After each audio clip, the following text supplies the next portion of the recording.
Salve, salve galera, André Crow aqui com vocês.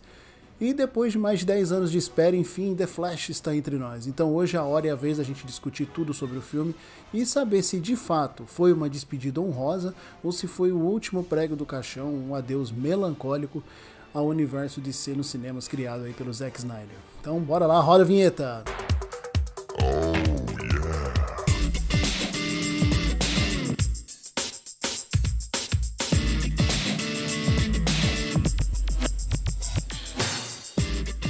E galera, The Flash tem a direção do Andy Muschietti de It, a Coisa, com o roteiro da Christina Rhodson, que também foi roteirista de Aves de Rapina, e distribuição da Warner.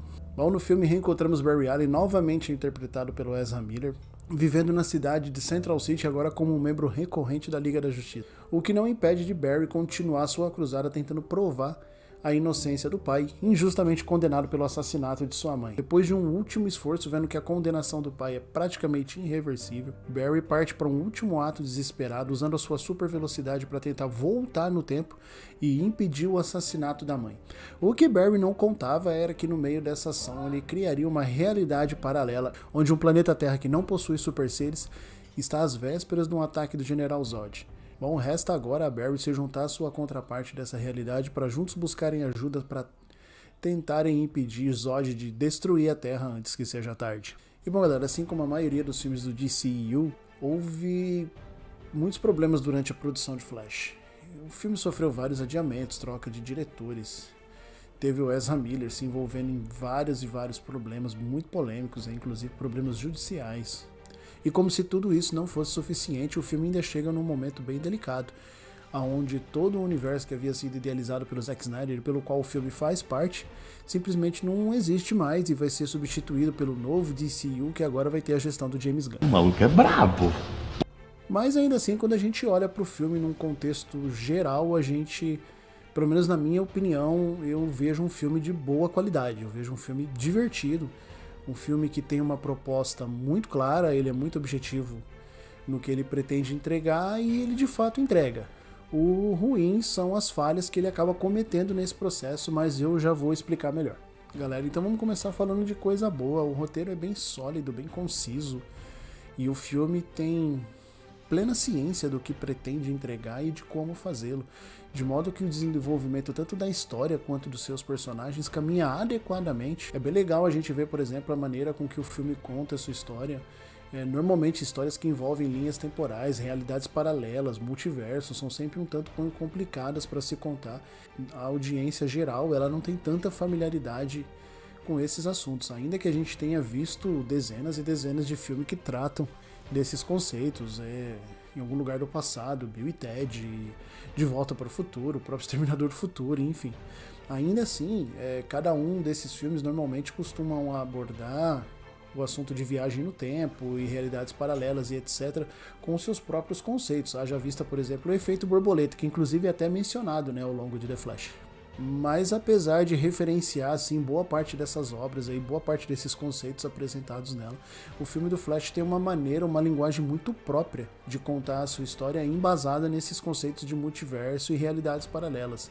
E inclusive essa linguagem ela é muito clara, ela, como eu disse, ela fica muito transparente, mesmo pra galera que não tem tanta familiaridade assim com o assunto, e a estética ajuda muito na hora de desenvolver esse assunto. Haja vista, por exemplo, que eles escolhem conceitos interessantes como a questão da âncora temporal, os pontos imutáveis no tempo, algo muito parecido com o que a gente viu, por exemplo, no episódio do Doutor Estranho lá em What If, ou mesmo a representação visual da cronosfera, que é muito eficaz, assim, muito eficiente em mostrar pra gente que o tempo ele não evolui de maneira linear como a gente pensa. Esse roteiro sólido e esse enredo divertido, eles são desenvolvidos através de uma narrativa bem ágil. Na verdade, o filme do Flash, galera, é um filme que desde o começo se propõe a entregar um ritmo bem rápido, bem ágil, bem constante, e ele praticamente não oscila nesse ritmo o tempo todo.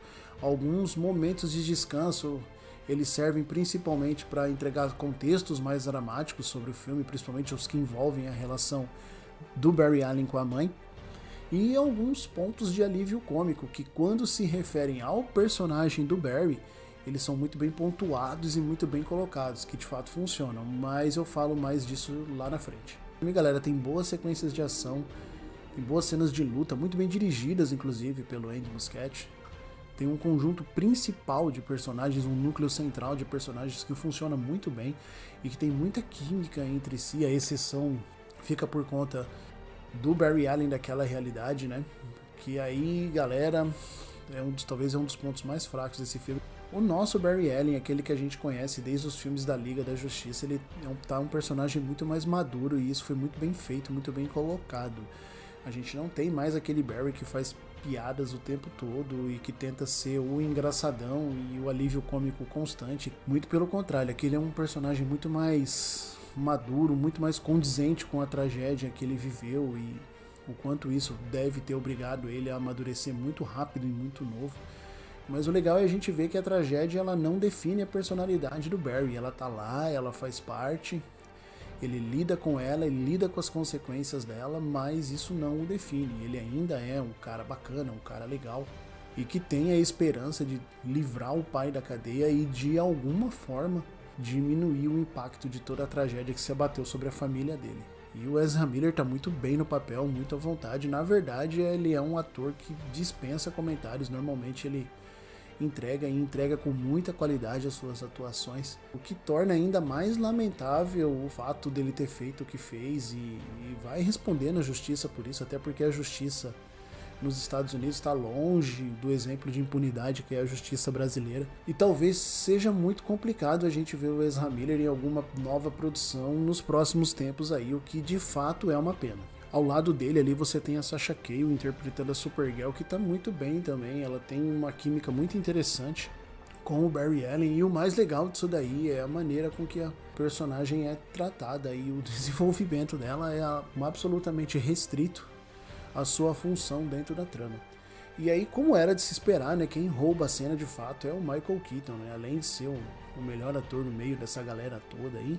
O Batman do Keaton é uma figura absolutamente icônica, né? E se você tá esperando talvez aquele mesmo Batman com aquela mesma personalidade dos filmes do Tim Burton lá do final dos anos 80, talvez você vá se decepcionar um pouco. Essa expectativa talvez tenha que ser calibrada. Primeiro porque os tempos são outros, até o amadurecimento do gênero de super-herói pede que o personagem ganhe uma construção, uma concepção diferente. Afinal de contas, já se passaram aí praticamente mais de 30 anos desde aquele filme. Se a gente for olhar para trás, nós não somos as mesmas pessoas de 30 anos atrás, né? A gente muda, amadurece, muda de opinião, redefine comportamentos, isso é absolutamente legal e não poderia ser diferente com o Bruce Wayne, com o Batman do Michael Keaton. Mas o personagem é muito legal, muito bacana e não é só pela nostalgia, não, é pela maneira com que ele é abordado e também pela função que ele tem dentro desse filme.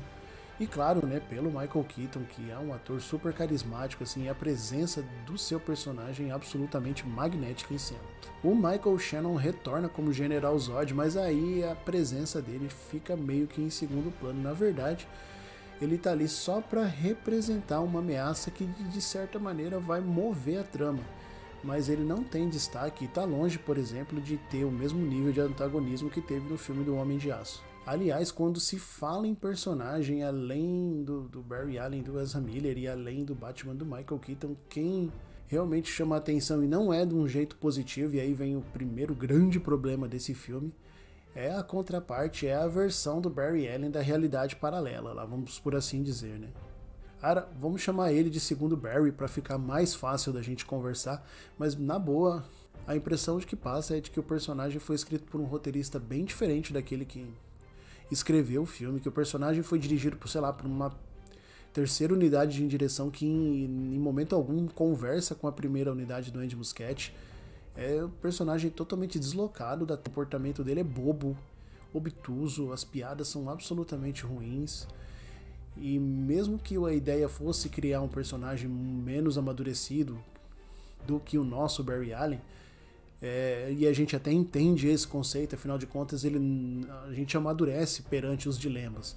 E ele teve uma vida absolutamente tranquila e não passou por tudo que o Barry da nossa realidade, por assim dizer, passou, mas o problema é que os caras pesam a mão demais na hora de construir esse personagem e ele fica bobo, fica obtuso, fica ridículo. O que, de certa forma, quando a trama tende a dar uma gravidade maior para as ações desse personagem lá no terceiro ato, você acaba não comprando muito o desfecho do filme justamente por isso, porque aquele personagem te irritou por tanto tempo e ele é tão fora do contexto, tão fora da trama, ele prejudica tanto a sua imersão na história, que no final das contas ele vai quebrar a sua suspensão de descrença na hora de comprar o desfecho do filme. Isso fica ainda pior porque a gente está falando de um personagem que praticamente divide o tempo de tela com o nosso Barry Allen. Então, à medida que você tem um personagem que está ali o tempo todo, prejudicando a sua imersão, pegando momentos de drama, de dilema do personagem central, do nosso Barry, e fazendo com que você não mergulhe de fato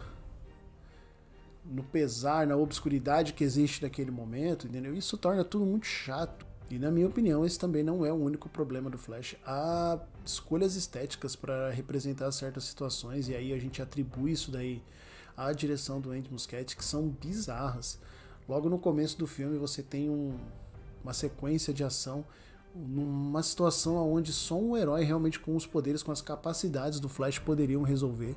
E aí o Andy Muschietti acha uma solução absolutamente medonha, ridícula, bizarra, para poder representar os poderes do Flash. E ok, eu entendo que é difícil você representar os poderes de um velocista, né? Enquanto você tem a obrigatoriedade de mostrar ele correndo só absolutamente, ok, nada que uma boa sequência de efeitos especiais na pós-produção não resolva. Agora, quando você tem que representar a super velocidade, como ele aplica esses superpoderes dele além da corrida, eu entendo que fica um pouco complicado, né? Ainda mais depois daquilo que nós vimos com o Mercúrio lá nos filmes recentes dos X-Men, né? Principalmente o Primeira Classe. Errou! Mas talvez nesse caso, galera, menos é mais, e aí talvez não se trate nem de ser repetitivo, mas é de você agir na simplicidade para representar o uso desses poderes, né? Outro ponto que a galera tem clamado bastante é no aspecto visual do filme. A galera tem reclamado muito do CGI, o próprio Andy Muschietti já veio em suas redes sociais para dizer que o aspecto da computação gráfica é para parecer estranho mesmo. Eu não sou nenhum especialista na área, eu vou muito pelo que me agrada e o que não me agrada visualmente. Por exemplo, eu vou deixar para vocês nos cards aqui, na nossa análise de Transformers aí, eu até elogiei o aspecto visual dos filmes, porque como eu disse na ocasião, a gente pode criticar Transformers por um monte de coisa, mas nunca pelo aspecto visual. Mas eu confesso que, em certa forma, eu fiquei um tanto quanto incomodado visualmente falando com as escolhas visuais de Flash. O próprio conceito da cronosfera, que é tão eficiente em mostrar pra gente que o tempo não é linear da maneira com que a gente pensa, ela acaba fazendo isso com um visual que é terrível. Inclusive no final do filme, onde o aspecto visual precisava brilhar para poder de fato mostrar pra gente todo o caos criado pelo Barry a partir do momento em que ele decide mexer com o tempo. Isso acontece, mas acontece de uma maneira que visualmente não é agradável. Mas falando em quadrinhos, mas se você, assim como eu aguardava de repente uma adaptação com mais elementos de Flashpoint, afinal desde o começo sempre foi cantado que esse filme do Flash teria um pezinho ali no Flashpoint. Na moral, esse filme até tem um pezinho, mas é só na premissa, de resto ele não tem nem de longe o contexto, a substância, a robustez e o peso das consequências que tem o Flashpoint, né, o ponto de ignição nos quadrinhos. E pra gente fechar esse assunto de quadrinhos aí, em relação ao filme, a gente entende que é uma obra adaptada, né, e por ser uma obra adaptada ela precisa funcionar, digamos assim, para todos os públicos e não só para quem vem do nicho das HQs, mas é inegável que, por mais que o conceito do multiverso seja bem trabalhado no roteiro do filme, quem tem uma vivência com quadrinhos e tem uma familiaridade com realidades paralelas, viagens temporais e o multiverso nas HQs, vai aproveitar muito melhor os conceitos e as referências que a gente vê a respeito desse assunto no filme. Aliás, referências é o que não falta em Flash. Eu contei pelo menos, sei lá, umas 10, 15 referências, algumas são bem surpreendentes e colaboram bastante para nossa diversão no filme. Aliás, desde Homem-Aranha Sem Volta para Casa, o cinema de super-herói percebeu que essas referências nostálgicas, elas vendem e vendem bastante, então isso meio que vem se tornando algo meio frequente nos filmes desse gênero aí. Galera, Flash tem uma cena pós-créditos, é uma cena pra zoeira, pra diversão, ela em nada tem a ver com o futuro da DC, nem traz nenhuma consequência a ser debatida no filme posterior, nada disso. Aliás, também quem esperava que esse filme fosse um grande desfecho para esse DCU e abrisse uma porta para um novo universo compartilhado da DC nos cinemas, talvez tenha se decepcionado um pouquinho, porque o filme passa longe de ser isso daí. Na verdade, ele tá ali com a sua proposta de contar a história do Flash criando confusão no multiverso e ponto. Bom, galera, o filme do Flash é um filme que chega meio fora de tempo, assim. Chega num momento que não é o mais adequado, envolto em muitas polêmicas e muitas dificuldades, e que, como o filme em si, tem suas falhas, tem seus problemas, tem suas escolhas que são de gosto bem duvidoso, mas também tem um lado divertido, um lado interessante, tem uma história muito boa, tem personagens legais, tem o retorno do Michael Keaton que deixa tudo ainda muito mais divertido. Então, no geral, é um filme mediano. Tá muito longe, por exemplo, de fazer jus aos primeiros comentários da galera que teve nas primeiras exibições do filme, que muita gente chegou a dizer que é um dos melhores filmes de super-heróis já feitos. Tá bem longe disso daí, mas também não é um lixo completo, como disse lá o seu Chico Barney, que diz que o filme é a pior coisa que já aconteceu ao cinema, e tá muito longe disso daí, a gente já viu coisa bem pior, né?